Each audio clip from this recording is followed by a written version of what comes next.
है, इतना खाता है, तो निकल गया था। समझ गए, बोले ओहो इसीलिए चला गया, उसको पता चल गया कि तुमने कह दिया है तभी चला गया है। त्रिलोचन जी और उनकी पत्नी दोनों श्री पंडरीनाथ भगवान मंदिर के देहली पर जाकर के बैठ गए।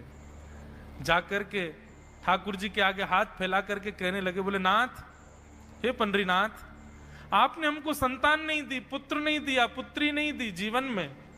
हमने कभी उसकी अपेक्षा नहीं की, हमने कभी आपसे शिकायत नहीं की कि हमको संतान क्यों नहीं दी है। पर नाथ, एक सेवक हमारे जीवन में आया, और जब से वो सेवक आया हमारे यहाँ संतों की सेवा होने लगी, हमारे यहाँ कीर्तन होने लगा, हमारे यहाँ सत्संग होने लगा, हमारे यहाँ खूब आनंद की उमंग होने लगी।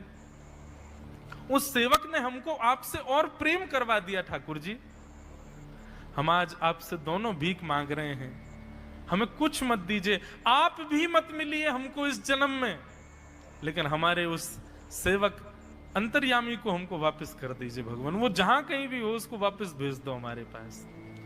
ऐसा कहकर के रुदन करने लगे, नेत्रों से आंसू गिरने लगे, चरणों में प्रणाम करके श्री पंडरीनाथ भगवान को रुदन करने लगे त्रिलोचन जी और उनकी पत्नी। इतने में ही स्वर सुनाई दिया, बाबूजी। अंतर्यामी का स्वर सुनते ही पीछे मुड़ करके देखा तो पीछे तो कोई दिखा नहीं। अरे इधर देखिए, पीछे कहां देख रहे हैं? वापस से पंडरीनाथ भगवान की ओर देखा तो श्री पंडरीनाथ भगवान की जगह ही अंतर्यामी बालक खड़ा हुआ है, सामने खड़े होकर के उनको आशीष दे रहा है। त्रिलोचन जी तो भाव विह्वल हो गए, बोले कैसी कृपा नाथ आपकी। बोले आप ही थे क्या? बोले तो इतनी अच्छी संत सेवा, इतनी अच्छी खीर, इतनी अच्छी पूड़ी, इतनी अच्छी सब्जी, और आपकी जो सेवा, और इतने अच्छे अच्छे सत्संग कीर्तन, ये मेरे अलावा कौन कर सकता है? संतों की सेवा तो मैं ही करता हूं ना।